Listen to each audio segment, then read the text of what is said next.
नमस्कार दोस्तों, मैं फिर हाजिर हूँ आपके लिए एक नया वीडियो लेकर। तो दोस्तों, जैसा कि आपको पता है, पिछले वीडियो में हम व्यक्तिगत सत्याग्रह तक पढ़ चुके हैं। कहाँ तक पढ़ चुके थे?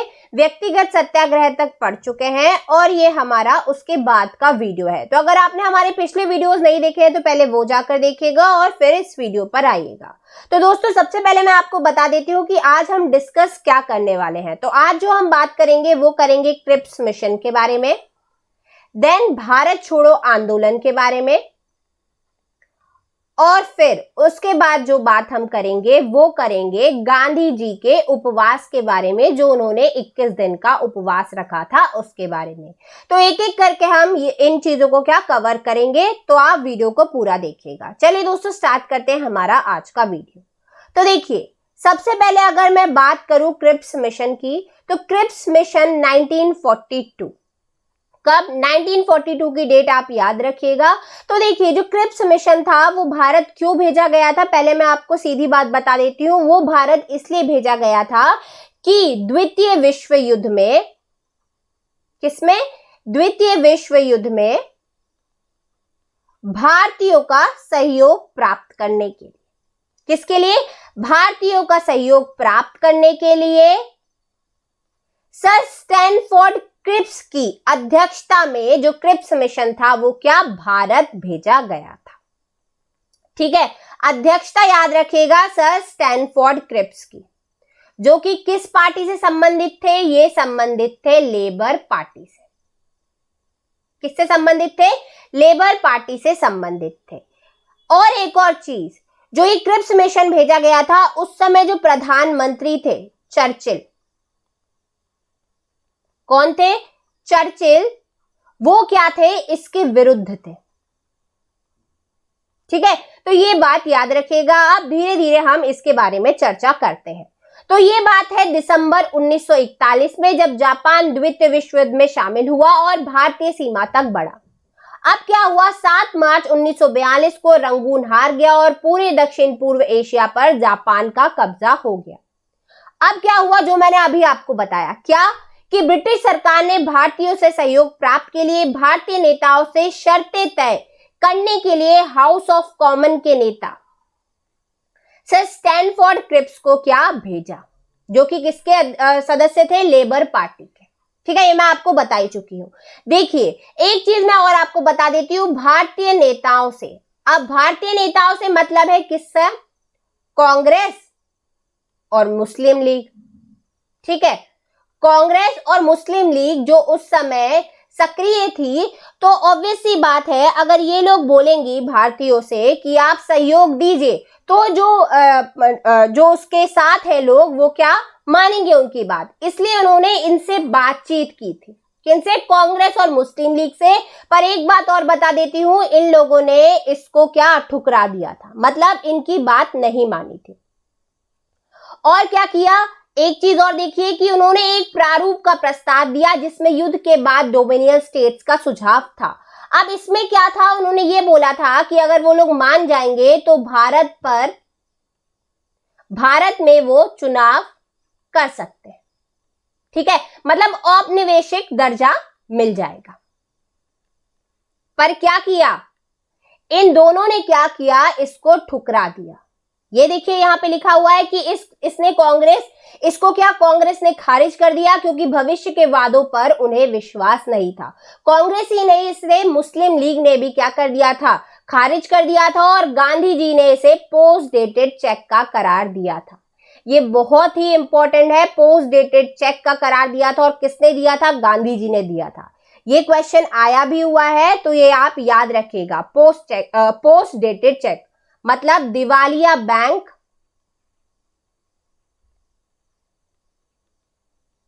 आगामी चेक कह सकते हैं। ठीक है, तो किसने दिया था? ये पोस्ट डेटेड चेक से याद रखिएगा, किसने दिया था? गांधी जी ने दिया था। चलिए आगे देखते हैं। नेक्स्ट, अगर हम बात करें भारत छोड़ो आंदोलन की, 8 अगस्त 1942। अब देखिए, जब क्रिप्स मिशन के जो प्रस्ताव थे उन्होंने मानने से इनकार कर दिया, तो उन्होंने क्या किया? एक नया आंदोलन शुरू कर दिया। किन्होंने? महात्मा गांधी ने। जिसको नाम दिया गया भारत छोड़ो आंदोलन। और ये जो आंदोलन छेड़ा गया था ये एक तरीके का सविनय अवज्ञा आंदोलन ही था। क्या था? जैसा कि जो महात्मा गांधी है वो क्या थे? अहिंसा प्रेमी थे। तो उन्होंने ये आंदोलन भी जो शुरू किया था वो भी एक तरीके का क्या था? सविनय अवज्ञा आंदोलन था। परंतु जो ये आंदोलन छेड़ा गया था वह तुरंत ब्रिटिश जो साम्राज्य है वो खत्म करने के लिए शुरू किया गया था। तो ये जो आंदोलन शुरू हुआ था ये कब शुरू हुआ था? 8 अगस्त 1942 को। तो यहां पर देखते हैं क्या लिखा हुआ है कि भारत छोड़ो आंदोलन प्रारंभ करने के जो मुख्य कारण थे, सबसे पहला जो कारण था क्रिप्स मिशन की असफलता, राष्ट्रवादियों की आंख खोलने वाला था। मैं आपको बता ही चुकी हूँ कि क्रिप्स मिशन का जो प्रस्ताव था उन्होंने खारिज कर दिया था और यह आंदोलन शुरू कर दिया था। और जो दूसरा था वो था विश्व युद्ध में मित्र राष्ट्रों का पीछे हटना और दक्षिण पूर्व एशिया से ब्रिटेन का पीछे हटना एवं बर्मा के जो निवासियों को जापानियों की रहम पर क्या छोड़ देना। तो ये जो दो कारण थे इससे क्या जो भारत छोड़ो आंदोलन शुरू हुआ था। परंतु क्या हुआ? दूसरे ही दिन महात्मा गांधी को क्या ले लिया गया? उनको कैद में ले लिया गया। ठीक है, तो थोड़ा सा और पढ़ते फिर मैं और आगे की डिटेल बताऊंगी। घटनाक्रम देखते हैं सबसे पहले। तो देखिए, भारत छोड़ो प्रस्ताव जिसे क्या बोला जाता है? अगस्त क्रांति भी बोला जाता है। क्या बोला जाता है? अगस्त क्रांति भी बोला जाता है भारत छोड़ो आंदोलन को। ठीक है, तो ये याद रखिएगा। तो जो भारत छोड़ो आंदोलन था वो 8 अगस्त 1942 को कहां पर? मुंबई में पास हुआ। कहां पर पास हुआ? मुंबई में पास हुआ। और कांग्रेस ने वृहद स्तर पर अहिंसात्मक जनसंघर्ष प्रारंभ कर दिया। ठीक है, मैं आपको पहले ही समझा चुकी हूं कि एक तरीके का क्या सविनय अवज्ञा आंदोलन था, जिसका मतलब मैं आपको जब सविनय अवज्ञा आंदोलन शुरुआत में आया था मैंने समझाया था कि कानून को तोड़ना परंतु हिंसा किए बिना। क्योंकि ऑब्वियस सी बात है महात्मा गांधी के अंडर ये जो आंदोलन थे वो चल रहे थे और महात्मा गांधी क्या थे? अहिंसा प्रेमी थे। तो जो भी उन्होंने आंदोलन चलाए वो सारे हिंसा के खिलाफ थे। किसके खिलाफ थे? हिंसा के खिलाफ थे। तो सविनय अवज्ञा आंदोलन क्या था? कानून तोड़ना परंतु हिंसा किए बिना, मतलब अहिंसा के साथ कानून को तोड़ना। तो ये भी क्या था? एक भारत छोड़ो आंदोलन भी एक सविनय अवज्ञा आंदोलन था। तो यहां पर यही चीज लिखी हुई है कि अहिंसात्मक जनसंघर्ष उन्होंने क्या किया? प्रारंभ किया। इससे यह स्पष्ट हो गया था कि यदि कांग्रेस के नेताओं को गिरफ्तार कर लिया जाएगा तो प्रत्येक भारतीय जो स्वतंत्रता की इच्छा रखता है और इसके लिए प्रयासरत है वह स्वयं का नेतृत्व करेगा। ठीक है, जैसा कि मैंने आपको बताया था कि दूसरे ही दिन 8 अगस्त को क्या ये चालू हुआ और दूसरे ही दिन मतलब 9 अगस्त को क्या महात्मा गांधी और जो सक्रिय नेता थे उनके साथ उनको क्या कैद में ले लिया गया। ठीक है, तो अगर जब इनको कैद में ले लिया गया तो ये क्या, ये जो आंदोलन था ये एक ऐसा प्रयास था कि अगर किसी को गिरफ्तार भी कर लिया जाता है, जैसे कि जो मेन नेता महात्मा गांधी थे, अगर उनको गिरफ्तार भी कर लिया जाएगा तो ये आंदोलन बंद नहीं होगा। जो भी भारतीय स्वतंत्रता की इच्छा रखता है वह स्वयं का ही क्या नेतृत्व करेगा, मतलब कोई लीडर नहीं चाहिए, वो स्वयं का ही क्या नेतृत्व करेगा। तो यह था इसका घटनाक्रम। ठीक है, चलिए आगे देखते हैं। अब देखते हैं गांधी और कांग्रेस कार्य समिति के अन्य सभी सदस्य 9 अगस्त 1942 की सुबह ही क्या गिरफ्तार कर लिए गए। भारत के स्टालिनग्राड अहमदाबाद में 3 महीने की हड़ताल भी इन्होंने क्या चलाई थी। ठीक है, तो मैंने अभी अभी आपको समझाया था क्या दूसरे दिन ही क्या जो महात्मा गांधी और कांग्रेस के कार्य समिति के सदस्य थे उनको क्या दूसरे दिन ही सुबह गिरफ्तार कर लिया गया था। अब ऐसे ही जो उषा मेहता थी वो भी क्या भारत छोड़ो आंदोलन में थी। तो उन्होंने क्या किया, गैर कानूनी रेडियो स्टेशन चला रही थी वो। इस तरीके से उन्होंने क्या किया, भारत छोड़ो आंदोलन का साथ दिया। तो वो क्या करी थी, गैर कानूनी तरीके से एक रेडियो स्टेशन चला रही थी। इसके साथ साथ जो राजगोपालाचारी और वामपंथियों ने भारत छोड़ो आंदोलन का क्या किया था, विरोध किया था। क्या किया था उन्होंने, भारत छोड़ो आंदोलन का अगर आपसे पूछा जाए किसने विरोध किया था तो राजगोपालाचारी का नाम याद रखिएगा, ये इंपॉर्टेंट पॉइंट है। ठीक है, और जो भी वामपंथी थे उन्होंने क्या किया था, इसका विरोध किया था। और जो जयप्रकाश नारायण थे, इनका नाम याद रखिएगा, काफी फेमस नेता है, ये भी क्या एक सक्रिय नेता ही थे। क्या थे, एक सक्रिय नेता ही थे। अगर मैं बात करूं भारत छोड़ो आंदोलन के अंतर्गत, तो भारत छोड़ो आंदोलन के अंतर्गत क्या हो रहा था, पूरे भारत में स्वतंत्र सरकारें बनाई जा रही थी। जैसा कि ये 3 सरकार के बारे में नाम दिया हुआ है मैंने कि 3 सामंतर सरकारें बनाई गई, मतलब स्वतंत्र सरकारें क्या बनाई गई, ये नाम इंपॉर्टेंट है। कौन कौन सी? चित्तू पांडे के नेतृत्व में बलिया में, कहां पर? चित्तू पांडे के नेतृत्व में बलिया में स्वतंत्र सरकार बनाई गई। सतीश सामंत की तमकुल जटिया सरकार, ये नाम याद रखिएगा, किसने? सतीश सामंत की। नाना पाटिल के नेतृत्व में 17 प्रति सरकार। तो ये तीनों सरकार इंपॉर्टेंट है, पूछ लिया जाता है, और वनडे एग्जाम्स के लिए तो ये बहुत ही ज्यादा इंपॉर्टेंट है। ठीक है, वनडे एग्जाम्स में डायरेक्ट क्वेश्चन पूछा जाता है कि चित्तू पांडे के नेतृत्व में भारत छोड़ो आंदोलन के अंतर्गत कौन सी सामंतर सरकार बनाई गई थी या कहां पर बनाई गई थी, तो बलिया में बनाई गई थी। सतीश सामंत के नेतृत्व में भारत छोड़ो आंदोलन के अंतर्गत जो सामंतर सरकार बनाई गई थी वो कौन सी सरकार थी, तो तमकुल जटिया सरकार। वैसे ही नाना पाटिल के नेतृत्व में 17 प्रति सरकार बनाई गई थी। ठीक है, चलिए आगे देखते हैं।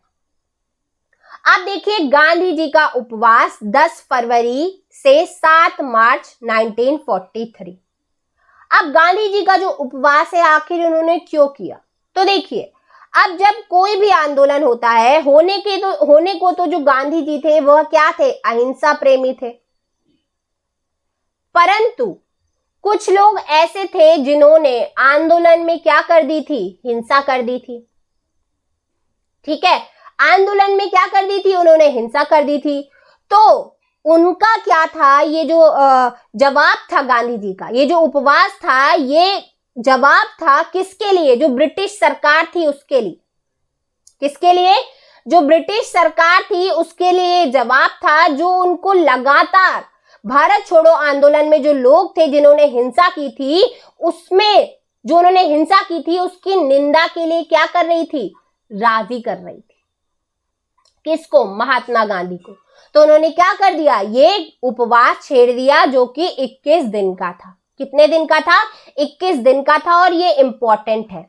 देखिए, गांधी जी जब भारत लौटे थे उससे बाद से 1947 तक बहुत ही ज्यादा इंपॉर्टेंट है ये जो गांधी जी वाला जो पॉइंट्स हुए थे, गांधी जी ने जो जो आंदोलन कराए वो सारे आंदोलन क्या इंपॉर्टेंट है। इसलिए गांधी जी से रिलेटेड तो हर एक चीज पढ़ लीजिएगा, जितने भी आंदोलन हुए, कैसे वो भारत आए, ठीक है, तो वो बहुत ज्यादा इंपॉर्टेंट है। तो देखिए, गांधी जी का उपवास था वो कितने दिन का था, 21 दिन का उपवास था।